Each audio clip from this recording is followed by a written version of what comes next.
요한복음 20장입니다. 요한복음 20장. 그리고 21장 한 장 남았는데요. 그래서 다음 주는 저희 미국 교회랑 식사가 있어서 성경 공부는 없고요. 17일 날 이제 요한복음 21장 17일 날 그러니까 주일 날 마치도록 하겠습니다. 오늘은 20장 보도록 하겠습니다. 예수님이 부활하셨습니다. 네, 이제 19장까지는 예수님 십자가 죽으심의 사건에 대해서 말씀을 하고 있고요. 이제 예수님이 부활하시는 내용이 이제 20장부터 나오고 있습니다. 그 안식 후 첫날 새벽에 이 막달라 마리아가 무덤으로 갑니다. 여기 요한복음에서는 잘 안 나타나지만은 이제 향료를 가지고 예수님 몸에다 바르기 위해서 아마 많은 어떤 학자들은 예수님이 바로 6월절, 죄송합니다. 안식일 전날에 돌아가셨기 때문에 그 시체를 내려서 예수님의 시체를 이렇게 바르고 이러는 시간이 많이 없었다라고 생각을 합니다. 그래서 대충 한 것 같아요. 그래서 무덤에 일단 안치를 해놓고 안식일이 지난 후 첫 미명의 시간에 아침 일찍이 막달라 마리아 혼자 간 건 아니고요. 오늘 여기서는 혼자 막달라 마리아만 이제 여러분들이 이제 카메라로 잡으신다 생각하시면 카메라가 막달라 마리아만 잡고 있는 상황입니다. 근데 솔직히 막달라 마리아만 간 건 아니고요. 마가복음이나 마태복음, 특별히 마가복음 16장에 보시면은요, 이 막달라 마리아, 그 다음에 야고보의 어머니 마리아, 그 다음에 살로메가 세 여성이 찾아간 걸로 나와 있습니다. 그래서 여기서도 보시면은 여기서 맨 밑에 우리가라고 되어 있는데 막달라 마리아 혼자 간 게 아니고요. 이 세 명이 같이 갔기 때문에 여기서 우리라는 복수형을 쓰고 있다라는 것을 통해서 이제 막달라 마리아만 간 게 아니구나 이렇게 생각할 수가 있습니다. 하여튼 갔습니다. 갔는데 돌이 엉겨져 가지고 아무도 없는 거예요. 그래서 아직까지는 12 사도들도 그렇고 제자들도 그렇고 예수님을 쫓아다녔던 막달라 마리아나 야고보의 어머니나 살로메 등이 예수님이 부활했다라고는 꿈에도 생각 못한 겁니다. 예수님이 그렇게 말씀하셨는데도 아직 그걸 이해를 못하고 있었던 상황이었습니다. 그래서 시체가 없으니까 누가 훔쳐간 걸로 생각을 한 거죠. 그리고는 제자들에게 가서 이 말을 전하는 내용이 여기서 나옵니다. 그래서 예수님이 부활하셔서 무덤이 없다는 거, 그렇죠? 부활하셨다는 거에 증인 요한은 여기서 예수님의 부활에 대해서 증거를 하고 있습니다. 그리고 그 처음의 증거를 증인으로서 막달라 마리아에 초점을 맞추고 있습니다. 막달라 마리아가 누구냐? 옛날에 7 귀신 들렸던, 그렇죠? 예수님이 그 귀신들을 쫓아내셔서 치료해 주셨던 그런 여성이었습니다. 그 여성이 그 이후로 예수님을 쫓다가 예수님의 부활 이후에 첫 번째 증인이 되는 그것을 요한은 여기서 보여주고 계십니다.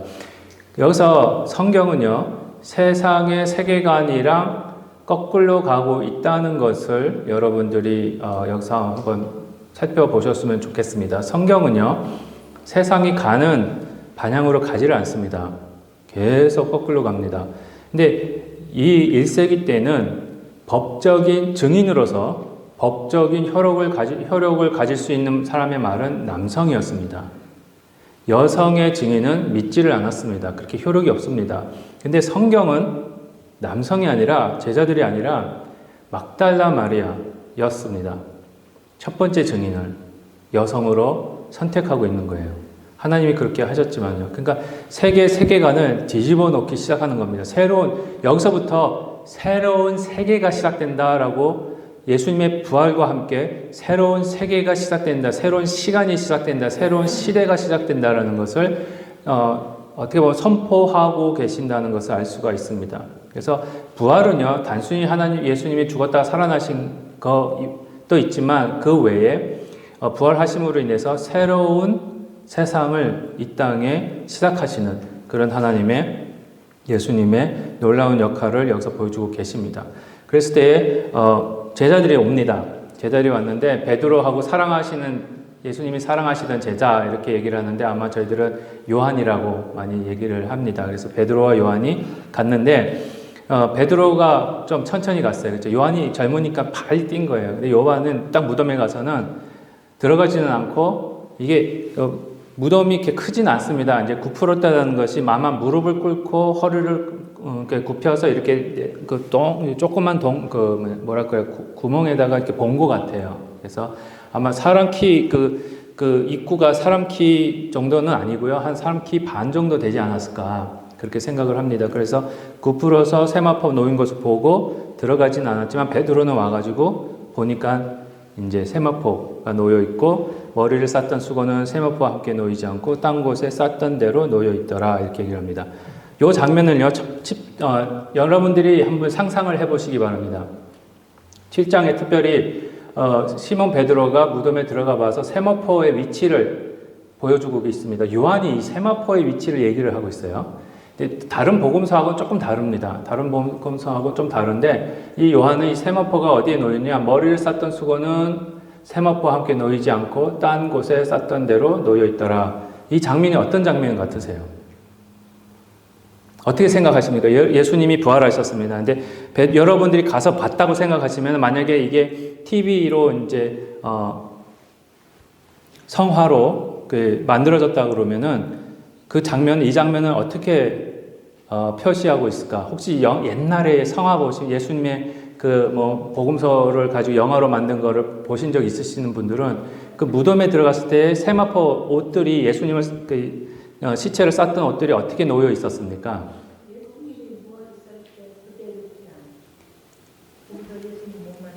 그렇죠. 그러면 그 세마포들이 어떻게 됐을 것 같아요? 예수님 쭉 빠지니까 또 쭉 내려갔다 이렇게 생각하시죠. 그거 생각하시면 됩니다. 여러분들 레드 랍스터 가보셨나요? 예, 거기 보면은 랍스터 테일 드셔보시면 안에 속을 쫙 먹고 나면은 뭐만 남습니까? 껍데기가 근데 후 가라앉습니까? 아니죠. 여기서 표현한 게 속만 팍 빠져나가고 그 천들은 그냥 가만히 있는 겁니다. 예수님이 좀 그렇게 비유하면 좀 그런데 랍스터 우리가 먹고 나면은 껍데기는 있듯이 안에 쏙 빠져나가시고 이제 밑에 왜냐면 이게 가만히 보시면은요. 요한복음 앞장에 보시면은요. 요한복음 19장 39절에서 40절 보시면은 막달라 마리아가 이거를 하려고 가기는 갔습니다. 근데 이미 니고데모가 했습니다. 뭘 하냐면은 몰약과 침량 섞은 것을 100리터라쯤 단인데요. 좀 상당한 양입니다. 가지고 가서 예수님의 시체에 바르고 이게 유대 사람들의 그때 당시에 왜 이집트에 보시면 미이라 만들잖아요. 미이라 만들 때 그 안에 속 내장을 다 꺼냅니다. 근데 유대인들은 그렇게까지는 안 했어요. 근데 이집트 사람들은 내장을 다 꺼내고 썩지 말라고 바르고 이제 천을 감습니다. 그렇죠? 근데 유대인들도 뭐냐면은 천을 감기 전에 예수님 몸에다가 이제 저희들도 저도 어렸을 때 이제 할아버님 돌아가셨을 때 장례하는 거 보니까 다 몸을 씻기더라고요. 예. 유대인들도 그랬습니다. 몸을 먼저 씻긴 다음에 이 몸에다가 이 몰약과 침량을 이렇게 바릅니다. 왜냐하면 썩는 냄새가 나니까 냄새 나지 말고 향기 나는 침량을 썼고 몰약은 그 향수입니다. 그렇죠? 쭉 뿌려가지고 썩습니다. 그리고 머리, 그 다음에 발 이렇게 붕대 같은 걸로 이제 천으로 이제 감습니다. 그러니까 한번 생각해 보십시오. 옛날 천이 그렇게 지금까지 좋았겠습니까? 근데 그 몰약이랑 침량이랑 몸에 쌓이면서 이게 젖잖아요. 천이 젖어요. 근데 그게 굳어버립니다. 예, 젖으면서 이게 시간이 지나면 딱딱하게 굳어요. 그러니까 예수님만 슉 빠져나오면은 그 모양은 어떻게 그대로 모양. 이게 여기서 보시면은 이거 아니 앞에 보시면은 쌌던 대로 이 모양이 뭐냐면은 그냥 머리면 머리, 다리면 다리, 특별히 머리가 이게 둥그랗게 쌓은 채로 그냥 딱딱하게 굳어 있는 상황이에요. 예. 영화가 잘못됐으면 샥 가라앉은 게 아니고 이거 딱 보니까 이게 사람이 심체를 훔쳐갔으면 그렇죠. 옛날에는 초기 때에는 예수님의 시체를 나중에는 그 제사장들이 와서 바리새인들이 와서 로마 병전들한테 또 뇌물을 주면서 제자들이 와서 예수님의 시체를 훔쳐갔다 이렇게 소문을 퍼뜨려라 이렇게 이제 말씀에 있잖아요. 그렇죠. 근데 그래서 한동안은 1세기 때 예수님의 시체가 모든 사람이 빈 무덤을 다 알았어요. 근데 부활을 믿었던 믿었던 사람은 이제 부활을 믿었는데 그 외의 사람들은 누군가가 예수님의 시체를 훔쳐갔다 이렇게 생각을 하는 겁니다. 근데 이 내용을 보면은요, 상식적으로 그렇게 예수님의 시체를 몸만 샥 빼가지고 훔쳐갈 수 있는 방법이 전혀 없습니다. 예. 아니면 다 그 세마포까지 가져가든지 아니면은 꺼내는 입장에서 예수님의 시체를 꺼내는 과정에서 그 세마포가 다 찢어질 거예요. 굳었으니까 푹 부서지잖아요. 예. 그랬을 건데 그렇지 않고 그대로 그 모양 남아있고, 그 집사님 말씀하신 대로 그 말은 뭐냐, 예수님의 몸만 샥 빠져나온 거예요. 그러니까 더 이거는 예수님의 부활을 확증하고 있는 그런 모습이 여기에 나와 있습니다. 그래서 그때 들어갔을 때 다른 제자도 들어가 보고, 그렇죠? 요한도 들어가 보고 믿기 시작하는 겁니다. 근데 아직은 이 다음 절에 보면은 아직은 그들이 부활에 대해서 이해를 못하고 있다라고 얘기가 나오기 때문에 저기는 안 올려드렸지만 9절에 보면 바로 그런 말이 나옵니다. 아직 베드로나 요한이나 다른 여성들이 아닌 제자들이 예수님의 부활을 확신하고 저희가 믿듯이 그렇게 믿지는 않았어요, 아직. 근데 여기서 믿었다라는 말은 제가 보기에는 믿기 시작한 거 아닌가. 역시 예수님이 부활하실 가능성이 있다라고 아직은 제자들이 그렇게 생각을 하는 단계였습니다. 나중에 이제 예수님이 나타나시는 장면에서도 확신을 하지만, 그래서 그걸 보고는 사람 몸만 싹 빠져나올 수 없잖아요. 그렇죠? 머리만 싹 빠져나오는 거. 예. 밑에 발을 쌌던 것도 그냥 싹 빠져나온 거. 그렇죠? 요게 이렇게 껍데기와 남았듯이, 예, 그렇게 남은 상태를 보여주면서 확실히 예수님이 부활하셨음을 저에게 보여주고 계시는 겁니다. 그래서 그랬을 때에 여기서 보시면 이제 니고데모가 이렇게 하고 이제 이런 일들을 더 막달라 마리아가 하러 갔는데 그렇게 된 겁니다. 근데 가만히 보시면은요, 니고데모 몸에 바르는 게 뭐냐, 이 몰약입니다. 몰약이 장례식 때 시체에다가 쓰는 약입니다. 그렇죠? 향입니다. 근데 예수님이 마태복음 보시면은요, 동방 박사들이 가지고 온 선물 중에 이 몰약이 있습니다. 황금과 유향과 몰약. 근데 황금과 유향은요, 시편 45편에 보시면은요, 왕한테 드리는 제물입니다. 황금과 유향은 왕의 몸에 바르기도, 유향 같은 몸에 뿌리기도 향수 같은 거죠. 그러니까 왕만 느끼는, 왕이 가지고 있는 냄새. 예, 금은 이제 왕을 상징하고요. 그러니까 황금과 유향과 몰약을 가져왔을 때 이미 저는 이렇게 해석을 하고 싶습니다. 물론 요한복음에는 안 나타나 있지만은 이 몰약을, 이 사복음서를 읽던 초대교회 성도들이 아니면 후대에 이제 초대 교인들이 이 말씀을 들었을 때, 물론 마테마가 누가에서도 여성들이 와서 이 유황 몰약을 가지고 또 이렇게 사건이 있는데 침향을 가지고 가는 사건이 있기 때문에 그걸 읽었을 때 왜 마태가 동방 박사들이 이 황금과 유황과 몰약을 가져온 것을 기록했을까? 근데 이미 예수님이 이 땅에 오신 예수님은 왕이시면서 우리를 위해서 죽으셔야 하는 왕으로 이미 소개하고 있다는 겁니다. 그래서 이 몰약은 죽음, 시체에 대해서 말하고 있고요. 황금과 유황은 시편 45편에는 왕의 모습이 나와 있는 겁니다. 그래서 이미 그런 것들을 다 말씀을 하고 계시는 겁니다. 그랬을 때 이 말을 하고 뒤로 돌이켜 예수께서 서 계신 것을 보았으나 예수이신 줄을 몰랐습니다. 왜 몰랐을까요?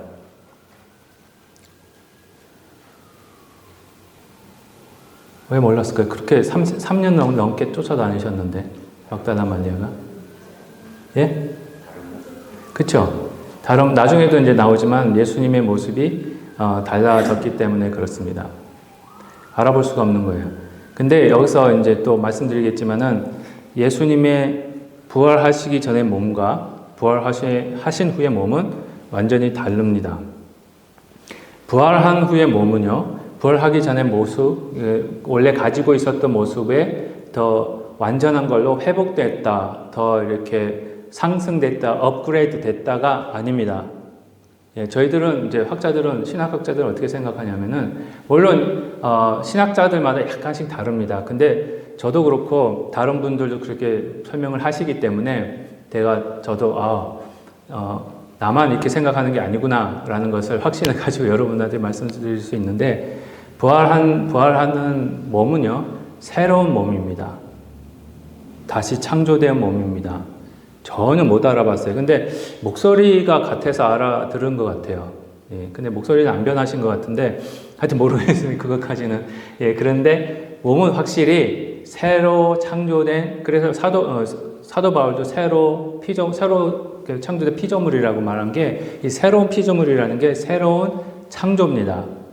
예, 새로운 창조예요. 옛날 모습으로 젊었을 때의 모습으로, 더 건강한 모습으로, 원래 젊음의 모습으로 회복되고, 이렇게 다시 이렇게 업그레이드 된 게 아니라, 예, 새롭게 완전히 창조된 겁니다. 그래서 저는 보기에 많은 분들이 우리가 천국 가면은 어떤 몸을 가질까? 만약에 어린아이는, 그쵸. 아니면은 예수 믿다가 10대에 천국 간 사람, 20대, 30대, 40대, 50대, 아니면 70대, 80대, 90대, 예수님을 만나신 분들 다 계실 텐데, 그러면 과연 천국에 가면은 예수님이 재림하시면은 다 부활한다고 그랬는데, 그럼 어떤 지금 돌아가신 분들은 영만 계십니다. 그렇죠? 육신의 부활은 아직 안 일어났습니다. 육신의 부활은 이때 예수님의 재림 때 육신의 부활이 일어납니다. 저희도 예수님의 재림하실 때 육신의 부활이 일어나는데, 살아서 오시면 그래도 저희 육신이 부활합니다. 그 말은 다시 창조됩니다. 네. 저는 그렇게 이제 해석을 하고 싶습니다. 그래서 봤을 때에 모르겠습니다. 이제 그거는 성경에 없기 때문에 없기 때문에 제가 뭐라고 말씀드릴 수는 없지만은, 그러나 추측을 할 뿐인데, 예수님이 재림하시고 이제 완전히 완성된 하나님 나라에 다 부활된 모습으로 들어갔을 때에, 예, 돌아가신 분들도 다시 육체 부활을 하고요. 저희 살아서 예수님을 오심을 보는 자도 이제 몸이 변형을 바뀌는데, 마치 예수님이 기도하실 때 동산에서 변형되었듯이, 그리고 여기서 부활된 모습이 다 이제 연결이 되는 거거든요. 그랬을 때 그런 모습으로 새롭게 창조되어진 모습으로 하늘나라에서 사는 거 아닌가, 저는 이렇게 생각합니다. 그래서 나이는 잘 모르겠습니다. 근데 저는 예수님이 부활의 첫 열매라고 그러니까 예수님의 모양과 비슷할 것 같아요. 네, 그때 예수님이 이때 부활했을 때 몇 살로 보였었을까? 그 성경에 안 나와서 30대인지 20대요? 예, 잘 모르겠어요. 예. 책에서 예. 그거하고 간증으로 천국과 지옥을 맡은 사람들의 간증을 들으면, 예. 그 할아버지나 아버지나 이렇게 나이 드셔서 돌아가셨는데, 예. 거기 자기가 천국에 갔을 때 젊었더라. 예를 들어서 마리 아빠가 70세에 죽었는데 왜 사는 사람밖에 안 돼. 예. 그래서 추측할 뿐이죠. 예, 추측할 뿐인데, 아마 예수님의 그때 당시에 제 생각도 공생애를 30살 됐을 때까지 하신 거니까 30에서 33살, 35살로 보거든요. 그래서 그 모습, 뭐라 그럴까요?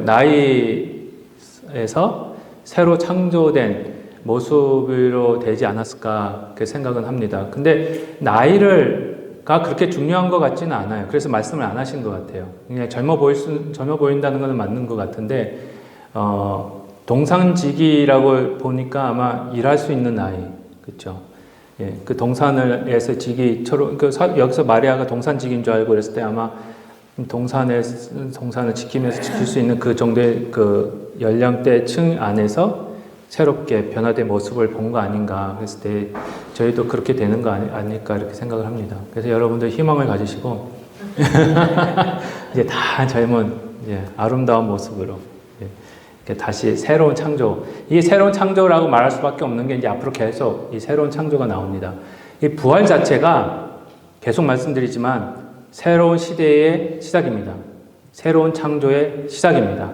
네. 그래서 새로운 시대와 새로운 창조의 첫 열매가 되신 분이 우리 예수 그리스도라는 거예요. 그래서 예수님의 모양대로 저희들이 갑니다. 그랬을 때 예수께서 이제 마리아가 딱 알아봅니다. 그랬을 때 마리아가 너무 좋아서 막 이렇게 선생님 라삐어 하고 얘기를 하니까 예수님께서 나를 붙들지 말라 이러십니다. 되게 차갑게 그렇죠. 만지지 마 이렇게 했는데 만지지 말라는 의미가 아닙니다. 예, 왜냐하면은 21소 후에 보시면은 예수님은 도마한테 만져보라 이러셨거든요. 그러니까 만지는 게 문제가 아니라 붙들지 말라 하는 거는 하나님께서 그 마리아가 한번 생각해 보십시오. 처음에는 그렇게 3년 이상 동안 쫓았고 훈련받았고 사랑했던 예수님. 근데 그 시체 마지막이라도 시체 좀 더 손질을 하기 위해서 갔는데 시체가 확 없어진 거예요. 얼마나 가슴이 철렁했겠습니까? 그렇죠? 근데 딱 부활하신 예수님을 만난 거예요. 얼마나 좋겠어요. 예, 다시는 여러분 헤어졌다가 다시 만나면 너무너무 좋아하는 눈 빠지게 뭐 기다렸던 사람이 헤어졌다가 다시 만났습니다. 다시 만났는데 헤어졌다가 다시 만난 사람을 여러분은 어떻게 하시겠습니까? 또 헤어지기 원하십니까? 그냥 계속 같이 살기 원하십니까? 눈 빠지게 좋으시잖아요. 헤어지는 게 싫은 거예요. 아마 막달라 마리아가 그랬을 거예요. 그 예로 들면은 그 변형된 예수님이 기도하시면서 이제 변형되실 때 그때 베드로와 야고보와 요한이 같이 갔는데 그때 모세와 엘리야가 나타나서 예수님을 도왔습니다. 그랬을 때 베드로가 그걸 보고는 뭐라고 그럽니까? 우리 엘리야를 위해서 초막 하나 짓고 엘리야와 그다음에 모세를 위해서 그다음에 우리를 위해서 초막 3개를 짓고 여기가 좋사오니 여기서 지내십시다 이렇게 얘기를 합니다. 그렇죠? 그거예요. 마리아가 막달라 마리아가 이겁니다. 예수님이 다시 부활하셨으니까 가지 마시고 여기서 저희와 여기가 좋사오니 너무너무 좋은 거예요. 예, 가지 마십시오. 그랬을 때 예수님 뭐라고 그랬습니까? 예, 내가 아버지께로 가고 그러면서 동시에 마리아를 어떻게 하십니까? 나중에 이제 보여드리겠지만 보내십니다. 예, 여기가 좋다고 여기에 머물 수는 없는 거예요. 그렇죠? 그래서 하나님께서 이제 하늘로 올라가시는 아버지께로 올라가신다. 그렇기 때문에 나를 붙들지 말라. 그리고 말씀을 하신 겁니다. 아직 안 올라갔기 때문에 이 말은 이제 올라갈 거기 때문에 붙들지 말라 이렇게 말씀을 하시는 겁니다. 그래서 그리고 나서는 형제들에게 가서 이르라 이렇게 말씀을 하십니다. 이제 가족이 되었음을 여기서 보여주고 있습니다. 이제 하나님을 이제 아버지로 부르는 그렇죠. 예수님이 처음으로 하나님을 아버지로 부를 수 있게 하셨습니다. 이 아버지의 개념이 이스라엘 백성들에게는 있었어요.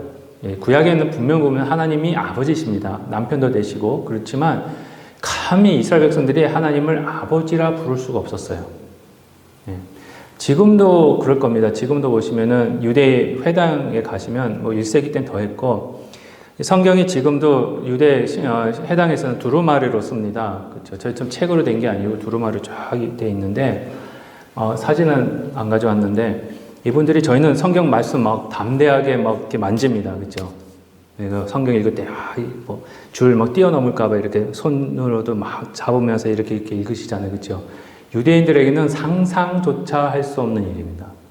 두루마리 치면은 그 자체가 거룩하기 때문에 랍비가 이제 성전에서 읽습니다. 아니면 발 미츠바 할 때 이제 13살 이상에 있는 성인들은 이제 성인식을 하죠. 성인식 하는 이유가 이제 율법을 강론할 수 있는 자격을 주는 겁니다. 읽을 수 있고 올라가서 읽을 수 있고 같이 설교할 수 있고 얘기할 수 있는 그걸 주는 건데 하여튼 읽을 때 어떻게 읽느냐 손가락으로 되지를 않습니다. 거기 보면 이 젓가락같이 생긴 게 있어요. 혹시 보신 분 계시는지 모르겠어요. 그리고 앞이 손가락 하나같이 생긴 모양이 이 젓가락의 끝에 이렇게 손가락같이 생긴 게 있습니다. 그래서 사람 손가락같이. 그래서 요걸 들고는 요렇게 있습니다. 이게 오른쪽에서 왼쪽으로 읽어야 되거든요. 그렇죠? 이렇게 있습니다. 그리고 이분들이 여러분 저희가 히브리어 성경 보신 분은 아시겠지만 저희는 모음도 있고 다 이게 공간 단어 사이마다 이렇게 스페이스가 있습니다. 공간이 있어서 읽기 쉬운데 원본을 보시면 두루마리를 보시면요 모음 없지요. 다 붙어 있어요. 끊어 읽기가 안 돼요. 이거는 처음 읽는 사람은 어디서 끊어야 될지 몰라요. 근데 이스라엘 백성, 유대인들은 다 알아요. 끈을 읽는 게 다 돼요. 이 발음도 되고. 그러니까 잘못하면은 이게 다른 데로 넘어가면 잘못 읽으면 안 되니까 이렇게 하면 있습니다. 근데 이분들이 읽다가 성경, 구약 성경 읽고 읽다가 보면은 하나님의 이름이 나올 거 아니에요. 하나님의 이름이 뭡니까? 예? 야훼 또는 여호와인데, 야훼를 야훼 발음하기가 이게 히브리어로 조금 이게 회 발음이 또 된 발음이 나요. 그래서 야훼로 안 읽습니다, 이분들은. 예, 아도나이로 읽습니다. 아도나이. 아도나이라는 뜻이 주님이라는 뜻입니다. 왜냐하면은 그렇게 바꿔서 읽는 이유가 야훼로 있다가 발음이 잘못되면 신성모독으로 생각해요, 이분들은. 네, 신성모독인 거예요. 그래서 하나님의 이름을 감히 어떻게 실수하다니. 예. 미국 분들이 저의 그 성을 잘 발음을 못해요, 현을. 예. 예. 하윤. 예. 하윤으로 많이 하고, 뭐, 슌, 뭐, 이렇게 하여튼 발음을 못해요. 예. 그렇게 이제 이름 발음하기 힘든데, 야훼도 그 발음 자체 힘들어서 그렇게 합니다. 근데 이분들이 그렇게 하다가 이제 하나님의 이름 하면은 읽기 전에 어떻게 하느냐면 딱 내려놓고 가서 손을 씻습니다.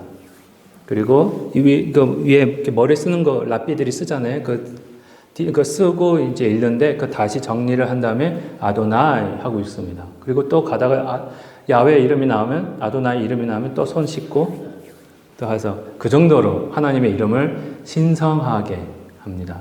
그러니까 하나님을 감히 부르지도 못하는 그 하나님의 이름을 부를 때 아버지라고 하는 거는 아니었어요.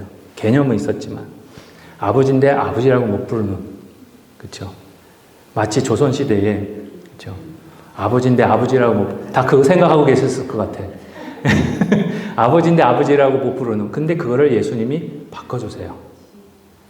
이제부터 너희들은 하나님을 아버지라 부르라. 이제 자유롭게 불러라. 이렇게 이제 형제들이라고 해서 새로운 시대가 된 거예요. 이제 아버지를 아버지로 부를 수 있고, 예수님을 형제라고, 맏형이라고 부를 수 있고, 제일 큰 오빠라고 부를 수 있고, 그렇게 된 겁니다. 그랬을 때 예수님이 제자들에게 직접 나타나십니다. 여기서 예수님의 몸이 다르다는 것을 보여주고 계십니다. 그렇죠? 보면은 첫날 저녁 때 제자들이 유대인들을 두려워하여 모인 곳에 어떻게 문을 다 닫아놨어요. 제자들이 문을 닫아놨는데 예수님이 가운데 쓰셨습니다. 육체의 몸, 영으로 생각하시면 안 됩니다. 육체입니다. 예수님이 가지신 육체입니다. 근데 육체가 문을 뚫고 들어왔어요. 시간과 공간을 초월하기 시작합니다. 육체가. 부활하기 전에요. 아까서 왜 이게 새 창조라 그러냐면요. 부활하기 전에 몸은 시간과 공간에 제한을 받으신 분이었습니다. 여러분들 문 안 열리는데 문 닫혀 있는데 통과할 수 있으세요? 안 되잖아요. 왜냐? 저희는 육체라는 것 자체가 공간적인 제한이 있기 때문에 이게 막히는 부분이 있습니다. 근데 새롭게 창조된 이 예수님은 시간과 공간을 초월하기 시작하세요. 그래서 저기 계셨다가 여기 금방 계시고, 계셨는데 또 금방 없어지시고, 그 다음에 이제 편재하시는 건 아닙니다. 그래도 육체이기 때문에 이제 성령님이 오셔서 이제 편재하시기 시작하시는, 다 계시기 시작하시는데, 하여튼 여기서 문을 닫아 있는데 예수님이 육체를 가지시고 오신 겁니다. 저는 여러분들의 육체가 부활되시면 이렇게 될 거라고 저는 이렇게 해석을 합니다. 많은 학자들도 이렇게 의견을 내요. 그래서 하늘나라 가시면 솔직히 하늘나라 자체가 시간과 공간의 제한이 없는 곳입니다. 그렇지만 육체는 갖고 있습니다. 그래서 또 하나는 그 새로운 창조 육체를 하시는 이유가 성경에는요, 육체가 중요합니다. 그리스 사람들은요, 이 헬라 문화는 육과 몸과 이제 몸과 영혼을 분리를 해버려요. 그래서 이 플라톤 사상이 그렇습니다. 플라톤 사상인데 저희 교회 안에 이 플라톤 사상이 들어와 있어요. 육체는 다 악하고 영혼이 제일 기중에, 육체는 뭐 그렇게 중요한 거 아니야. 영혼만 잘 되면 돼. 내 영만 잘 되면 돼. 이렇게 생각하시는데 아닙니다, 여러분. 그거는 플라톤 사상이에요. 플라톤 사상은 눈에 보이는 거는 악입니다. 근데 이게 그 눈에 보이는 악이 점점 해서 이게 어떤 그 로고스, 요한복음에 이제 로고스가 나오는데 이 헬라 시대 때 이 로고스라는 어떤 요한이 그걸 다 얘기를 좀 그런데 그래서 요한이 헬라 시대에 살고 있는 사람들에게 복음을 전하면서 이 로고스라는 단어를 사용해요. 이 로고스라는 단어가 그때 당시에 헬라 사람들에게 뿐만 아니라 헬라에서 살고 있는, 지금으로 말하면 미국에서 살고 있는 저희들에게는 너무 익숙한 단어인 거예요. 근데 그 정의가 달랐습니다. 요한이 말하는 로고스는 말씀, 하나님의 말씀, 그 다음에 예수 그리스도. 근데 헬라 사람들이 말하는 로고스는 지혜입니다. 어떤 걸 터득해버리면 내가 하나님같이 될 수 있다. 그렇게 생각한 거예요. 그러니까 이거는 잘못된 철학 사상인데, 그랬을 때에 이분들이 이 로고스를, 이 지혜를 가지는 것이 큰 목적이었습니다. 그래서 이 육체에서 벗어나는 거. 불교식으로 말하면 해탈입니다. 근데 헬라인들이 사상이 조금 그런 비슷한 게 있었어요. 근데 저희는 아닙니다. 눈에 보이는 몸도 중요합니다. 왜? 하나님께서, 그렇다면 하나님이 창조하실 때 육체를 안 주시죠. 이 육체도 중요합니다. 그래서 육체의 구원까지 말씀하시는 게 오늘 여기서 이제 예수님의 부활에서 보여주고 계시는 겁니다. 제 육체가 회복되는 거. 회복되는 게 아니고 새롭게 창조되는 거. 그리고 영원히 영육간에 이제 다 똑같이 되는 걸 보여주시면서 부활한 몸은, 새롭게 창조된 몸은 이렇게 이제 시간과 공간에 제한을 받지 않습니다. 그랬을 때 예수님이 오셨을 때 처음으로 주신 게 뭡니까? 평안입니다. 한번 생각해 보십시오, 여러분. 이스라엘 백성들이 아니고 이 제자들이 굉장히 지금 숨어 있는 경우예요. 잡히면 죽습니다. 얼마나 두렵겠습니까? 그렇죠?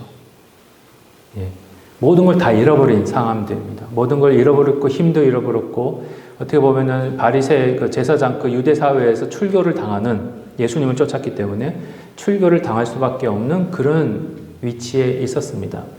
굉장히 불안한 거예요. 집도 없어진 거고요. 지금으로 말하면 직장에서는 해고당했습니다. 그리고는 저금 통장에는 세이빙 어카운트나 체킹 어카운트에 아무 돈도 없어요. 여러분, 그렇게 되면 여러분 행복하시겠습니까? 직장 없습니다. 그 다음에 돈도 없어요. 집도 빼앗겼어요. 그렇게 되면 진짜 행복하겠다라고 생각하시는 분. 네, 그런 상황에서 예수님이 오셔서 샬롬 이러시는 거예요. 평화가 너희에게 있으라. 그러면서 하시는 말씀이, 이 말씀이 요한복음 14장에 이미 나와 있습니다. 요한복음 14장에 내가 너희를 고아와 같이 아무것도 없다고 생각할 때에 그때가 살 수 있을 때다라고 말씀하십니다. 왜냐? 고아처럼 내버려 두지 않을 것이다. 눈에 보일 때는 집도 없고 돈도 없고 직장도 없다 하더라도 예수님이 나와 함께 하신다. 그것만으로 평화를 누릴 수 있게 하시는 하나님의 예수님의 모습이 여기 있습니다. 근데 그게 어떻게 이루어지느냐? 바로 22절입니다. 그 평강이 예수님이 떠나시는데, 예수님이 떠나시기 전에 오셔서 평강을 주시면서 평강하라 하는 게, 이 평강이 억지로, 그래 나는 체면을 거는 거예요. 나는 예수 믿는 사람이기 때문에 항상 기뻐해야 돼. 나는 예수 믿는 사람이기 때문에 항상 감사해야 돼. 자기에게 체면을 거는 분들이 계세요. 그렇죠? 예수 믿는 건 그거 아닙니다. 체면이 아니에요. 마음이 답답한데, 눈에 진짜 아무것도 안 보이는데 억지로 마음의 평강을, 하나님 평강하라고 그랬으니 명령도 아닙니다, 여러분. 그냥 있을지어다 하신 거예요. 너 자신이 평화롭게 만들어라가 아닙니다. 너에게 평강이 있을지어다. 그냥 예수님이 그냥 말씀하신 거예요. 그랬을 때 언제 그런 일이 일어났냐? 22절입니다. 뭡니까? 성령을 받으라. 그랬을 때 그것도 똑같이 요한복음 14장 26절에 27절에도 이런 말씀이 있습니다. 보혜사, 그렇죠? 그 아버지께서 내 이름으로 보내실 성령, 그가 너에게 모든 것을 가르치고 내가 너에게 말한 모든 것을 생각나게 할 테니까 27절에 보시면은 평안을 너에게 끼치노니 바로 성령과 평안은 계속 같이 나옵니다. 요한복음에서는. 그래서 요한복음 14장에서도 보혜사 성령님이 너에게 임하실 것이다. 그렇기 때문에 너에게 평안을 끼친다. 그 평안은 세상이 줄 수 없는 것다. 세상은 돈이 있어야 평안이고 집이 있어야 평안이고 하루 세끼 등 따시고 배불러야 평안이지만 내 안에 예수 그리스도 안에 성령이 주시는 평강은 그걸 뛰어넘는 평강이다. 아무것도 없어도 감사하고 아무것도 없어도 기쁨이 나도 모르게 나오는 거. 억지로가 아니라 그렇죠. 샘솟듯이 어떻게 내가 기쁜 이유가 없는데 왜 기쁘지? 혹시 그런 경험 해보신 적 있으세요? 감사할 이유가 없는데 감사가 계속 나오는 거예요.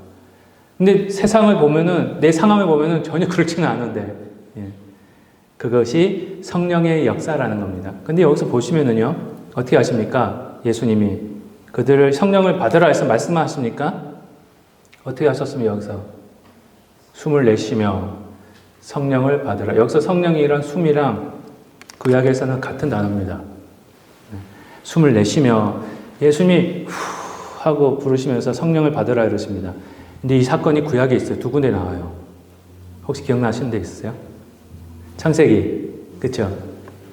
창세기에서 2장 7절 여호와 하나님이 땅에 흙으로 사람을 지으시고 뭘 주셨죠? 생기를 그 코에 불어주십니다. 그게 성령이에요. 그리고 에스겔서 37장 10절 그 에스겔을 마른 그 골짜기 뼈들이 잔뜩 마른 뼈들이 있는 골짜기를 보여주시면서 인자야 이들이 살겠느냐 했을 때 우리 여호와만 아십니다 했을 때 대언하라 이렇게 하십니다. 그랬을 때 생기가 그들에게 들어가게 하십니다. 그래서 생기가 후 들어가는 거예요. 뼈들이 먼저 맞춰지고요. 그 위에 힘줄이 생기고 살이 있습니다. 그렇지만 다 시체가 있어요. 그랬을 때 하나님께서 에스겔에게 대언해라. 생기가 그들에게 들어가라 하라 했을 때 들어가라 했을 때 어떤 일이 벌어집니까? 10절에 생기가 그들에게 들어가매 그들이 곧 살아 일어나서 군대가 되어버립니다. 새로운 창조입니다. 이거는. 생기를 주시는 거는 성령을 예수님이 여기서 첫 번째로 창조주 하나님의 모습을 보여주고 계시는 거예요.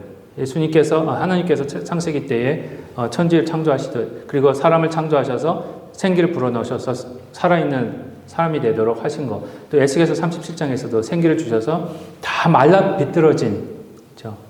구제불능인 자를 살리시는 창조의 역사입니다. 그래서 이 성령만이 하시는 겁니다. 저희들은 구제불능이었어요, 여러분, 진짜. 그 모습이 남아 있습니다. 그렇지만 성령 안에서는 그것이 점차 성장하는, 그렇죠. 건강하게 성장하게 하여튼 새로운 창조가 일어나는 겁니다. 그래서 예수님이 그걸 보여주고 계시는 거예요. 예수님 창조주시고, 두 번째로는 성령을 주시는 분이시고, 세 번째로서는 새로운 창조주로서 성령을 주심으로 인해서 저희들을 새로운 창조물로, 새로운 사람으로, 피조물로 바꾸고 계신다는 거, 그걸 보여주고 계십니다. 그래서 근심하지 말라는 겁니다, 여러분. 여러분에게 약속이 있습니다. 그렇죠? 눈에 힘 보이는 거는 뭐 잠시입니다. 그렇죠? 그리고 그게 계속되는 건 아니기 때문에 오직 성령님만 계속되시는 것을 저희들에게 보여주고 계십니다. 그랬을 때 군대가 되는 그 역사가 있음을 여기서 보여주고 계십니다. 그랬을 때 도마에게 나타나십니다. 그래서 처음에 나타나셨을 때는 도마가 없었어요. 이상하게 왜 도마가 없었는지 모르겠어요. 도마가 도망갔는지는 모르겠습니다. 근데 하여튼 다시 왔습니다. 다시 와서 두 번째 예수님이 나타나실 때는 도마가 있었어요. 처음에 이제 예수님이 나타났을 때는 도마가 없으니까 열 제자가 얘기하며 예수님 부활하셨다, 여기 나타나셨다 이러니까 도마가 내가 직접 눈으로 보지 않으면 예수님의 목자국에 손을 넣고 옆구리에 창자국에 손을 넣어보지 않으면 못 믿겠다 이렇게 얘기를 합니다. 그랬을 때 예수님이 갑자기 또 나타나십니다. 그러면서 너의 손가락을 이리 내밀어 내 손을 보고 내 손을 내밀어 옆구리에 넣어보라 이렇게 말씀을 하십니다. 그렇죠? 근데 도마가 만졌는지는 기록이 없습니다. 저는 보기에는 만지지는 않은 것 같아요. 그래서 예수님이 하시는 말씀이 믿음이 없는 자가 되지 말고 믿는 자가 되라 하십니다. 그랬을 때 도마가 이렇게 말합니다. 주님 이르시되 나의 주님이시요 나의 하나님이십니다 라고 합니다. 여기서 도마가 나의 하나님이십니다 그랬을 때 하나님이시다 라는 말은 사복음서 안에서 예수님을 하나님으로 직접 부른 사람은 도마가 처음입니다. 예. 몇 명 다른 제자들도 그렇게 부른 적이 없어요. 베드로도 어떻게 고백합니까? 주는 그리스도시요 살아계신 하나님의 아들이라고 그러지 당신은 하나님이십니다 라고 말씀은 안 하십니다. 근데 요한은 의도적으로 도마가 그 고백한 걸 기록하면서 요한복음 1장에 나와 있는 그 말씀이 육신이 되셨고 그분이 태초에 하나님이 계셨고 하나님이 말씀과 함께 하셨고 말씀이 있고 하나님이시고 그러니까 예수님이 하나님이심을 그러니까 뭐라 그럴까요? 조금 이제 비춰주고 계시는 모양이 나옵니다. 그렇지만 사람의 입으로 처음으로 예수님이 하나님이시라고 고백하는 순간은 이것이 처음입니다. 도마가 처음으로 하는 거예요. 그러니까 요한이 그걸 의도적으로 이렇게 보여주고 있는 겁니다. 그래서 예수님은 하나님이십니다로 시작했다가 예수님은 하나님이십니다로 마치는 요한복음의 그 구조가 또 여기에서 보이고 있습니다. 그래서 때 예수님이 믿어라 그러면서 보지 못하고 믿는 너는 보고 믿느냐 보지 못하고 믿는 자들은 복되다 하십니다. 그렇죠? 그러니까 여러분들이 예수님을 보고 믿으신 분들은 아니에요. 그렇죠? 어떻게 보면 여러분들 도마보다 더 복되신 분들입니다. 도마는 보고 믿었지만 저희들은 보지 않고 믿는 자들이기 때문에 훨씬 여러분들은 12제자보다 더 훌륭해요. 하나님은 그렇습니다. 있을 때 이제 이렇게 보고 계십니다. 마지막으로 이제 예수께서 제자 앞에서 하시는 사역들이 많이 있었습니다. 이제 요한이 마지막으로 이 10장을 결론 내기를 많은 표적, 많은 이적을 보여주셨다. 그렇지만 이 책에 다 기록하지 않는다라고 말씀을 하십니다. 그러면서 이 책을 기록할 수밖에 없었던 이유가 뭔지에 대해서 말씀을 하세요. 그게 뭐냐? 하나님의 아들, 예수님께서 하나님의 아들 그리스도이심을 믿게 하려 함이고 너희로 믿고 그 이름에 힘입어 생명을 얻게 하려 합니다. 그렇죠? 예수 그리스도를 하나님의 아들로 믿고 그리스도이심으로 믿고 또 그를 통해서 생명을 얻게 하시는 것. 이 목적이 바로 여러분들을 향한 목적입니다. 그렇죠? 이 목적 때문에 주셨습니다. 네. 그래서 요한복음의 목적은 복음은 그거예요. 예수님을 믿는 거. 그렇죠? 그런데요, 다다음 주 시간 21장 보시면은 저는 20장도 중요하지만 21장은 너무 좋아요. 네. 여기서 문제입니다. 많은 분들이 여기서 도마만 생각해요. 근데 여러분, 지금은 안 하겠습니다. 이제 숙제로. 네. 오늘은 숙제가 있습니다. 제가 17일 날 한 번씩 여쭤볼 거예요. 그러니까 한 번도 안 나와서 다 도망치실 거, 안 나오실 것 같아. 아닙니다. 너무 겁먹지 마시고 안 여쭤볼게요. 또 숙제 안 했다고. 솔직히 저는요. 여기서 주인공은 도마가 아닙니다. 물론 예수님이십니다. 근데 예수님이 더 신경 쓰는 분이 여기 있어요. 도마도 아니고 다른 사람도 아닙니다. 가만히 한번 보십시오. 지금까지 20장까지 예수님이 몇 번 나타나셨습니까? 몇 번 나타나셨어요? 제가 말씀 안 드렸나요? 처음에 나타나셨을 때는 도마가 있었습니까? 없었습니까? 예, 없었어요. 그리고는 한 번 더 두 번째 나타나셨을 때는 도마가 있었습니다. 그렇죠? 그리고는 20장은 끝나요. 근데 이 요한이 되게 이게 아주 재밌게 시나리오를 쓰고 있습니다. 뭐 역사적인 역사책을 쓰고 있긴 한데 이게 독자로 하여금 여러분들 하여금 처음에는 도마가 없었을 때 그리고 나서 도마가 와가지고는 못 믿겠다 이러고는 또 두 번째는 도마가 있을 때 나타나셔가지고 대화하는 내용을 다 적습니다. 그러면서 굉장히 저희들로 하여금 도마에게만 관심을 갖게 하십니다. 그렇죠? 근데 진짜 중요한 거는요. 베드로입니다. 여기서 베드로라는 이름은 한 번도 안 나타나지만 굉장히 예수님한테는 굉장히 마음속에 가득 찬 사람은 베드로였습니다. 보십시오. 첫 번째 나타났을 때는 누가 없었습니까? 도마가 없었어요. 근데 누구는 있었습니까? 베드로는 있었어요. 두 번째 나타났을 때 도마와 예수님이 대화하는 내용을 베드로가 옆에서 보고 있었습니다. 여러분 한번 생각해 보십시오. 베드로의 심정. 베드로가 어떻게 했습니까? 여러분들이 저를 팔아넘기셨습니다. 네. 그래서 저를 3번이나 부인하셨어요. 저 사람은 우리 세하나 교회 담임 목사 아닙니다. 그랬는데 제가 다시 왔습니다. 여러분 기분 어떠세요? 예? 근데 제가 여러분한테는 아무 얘기 안 합니다. 예. 다른 뭐 이렇게 새로 오신 분들하고 얘기를 하든지 이렇게 합니다. 그래서 옆에서 보는 내 모습, 저의 모습 보시는 여러분들은 심정이 어떻겠어요? 다가가서 말을 하고 싶은데 마음 놓고 말을 할 수 있겠습니까? 예? 못하죠. 베드로입니다. 여기서 20장에서 베드로를 보셔야 21장이 이해가 돼요. 왜 21장이 나와 있을까? 21장은 완전히 예수님이 베드로를 만나시고요. 베드로를 다시 바꿔주시는 모습이에요. 이게 엄청나게 새로운 창조물을 만드시는데 너무너무 좋은 건데 그 전에 20장에서 이 요한이 너무 밑줄 딱 깔고 들어가요. 막 긴장감을 높여가고 있는 거예요. 베드로는 뭐 하지? 베드로는 3번이나 어떻게 보면 도마보다 베드로가 더 문제한 거예요. 여기서는 베드로는 예수님을 3번이나 부인했죠. 요한복음에는 안 나타나지만 다른 복음서에서는 베드로가 마지막 때는 예수님을 뭐까지 했습니까? 저주까지 한 자예요. 근데 예수님이 뻥 나타나셨어요. 난 죽었다. 아무 말 안 해요. 베드로 못해요. 근데 예수님은 모른 척하고 옆에 있는데 계속 또 평안을 주노라. 그리고 도마한테도 도마랑 얘기하십니다. 근데 예수님은 굉장히 베드로를 신경을 쓰세요. 네, 베드로는 아무 말 못합니다. 그랬을 때 마지막으로 3번째 나타나시는 게 21장에 나와요. 베드로가 3번 부인하듯이 예수님은 3번째 베드로에게 나타나셔서 시몬의 아들, 요한의 아들 시몬아, 너가 나를 사랑하느냐? 깨트려 부르시는 거예요. 예수님이 기대를 하셨을 거예요. 첫 번째 만났을 때 베드로가 예수님 도마는 없었지만 예수님 잘못했습니다. 막 이럴 줄 알았어요. 가만히 내버려 두세요.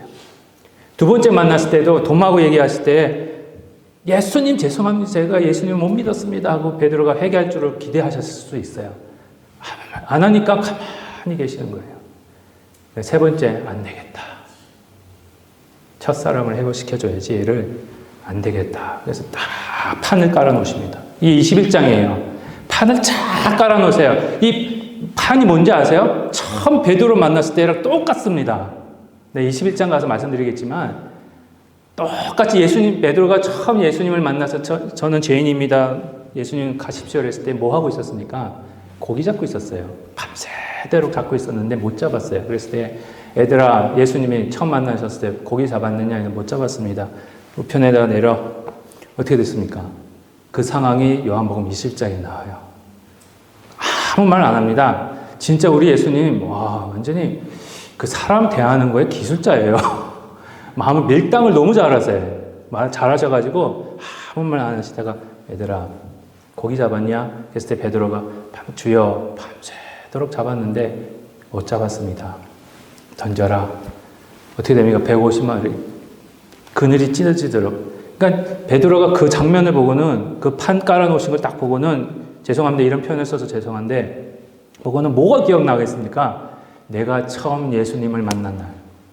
내가 처음 예수님을 사랑했을 때 그걸 기억나게 해주시는 거예요. 그 첫사랑을 회복해라 베드로야. 그러면서 하시는 말씀이 너가 나를 사랑하느냐? 너가 나를 사랑하느냐? 너가 왜 그렇게 나를 저주까지 하고 부인했냐? 안 따지셨어요. 아무것도 안 물어보세요. 그냥 사랑하느냐? 사랑하느냐? 사랑하느냐? 내 양을 먹이라. 그였습니다. 21장에 가서 놀라우신 하나님 예수님의 그 밀당을 예, 사랑을 이제 마지막 12월 17일에 이제 말씀드리겠습니다. 요한복음은 너무너무 사랑으로 가득 차 있습니다. 그래서 옛날에 그런 전설이 있습니다. 요한이 이제 90이 넘어서 나이가 들었는데 설교를 부탁했어요. 어느 교회에 갔는데 서서 할 수도 없을 정도로 많이 그러니까 힘이 빠지신 이제 요한이 이제 의자에다가 다 이제 옆에 사람들이 교회 장로들이 앉혀놓고는 설교를 듣는데 그런 전설입니다. 성경에는 없는 겁니다. 요한이 그런 설교를 했다고 합니다. 여러분 서로 사랑하십시오. 서로 사랑하십시오. 그 말씀만 하시고 내려오셨대요. 전설에 의하면. 네. 그 요한복음도 그렇고 요한 1, 2, 3서도 그렇고 다 사랑에 대한 얘기입니다. 그래서 이제 요한이 이제 예수님의 부활에 대해서 이렇게 말씀하셨고 한번 그거에 대해서 베드로에 대해서 생각해 주셨으면 좋겠어요. 한 2주 동안 이 10장에 나와 있는 베드로 보이지 않는다고 없는 게 아닙니다. 보이지 않고 들리지 않는 메시지가 더 강합니다, 여러분. 예, 베드로를 혹시 그 자리에 내가 있는 건 아닌가 한번 생각해 보셨으면 좋겠습니다. 기도하시겠습니다. 하나님 아버지 감사드립니다. 말씀 속에서 예수님의 부활하심과 예수님의 사랑하심과 예수님의 능력을 다시 한번 깨우치게 해주시니 감사합니다. 말씀 안에서 저희들이 성장할 수 있도록 인도하여 주옵소서. 감사하며 예수님의 이름으로 기도합니다.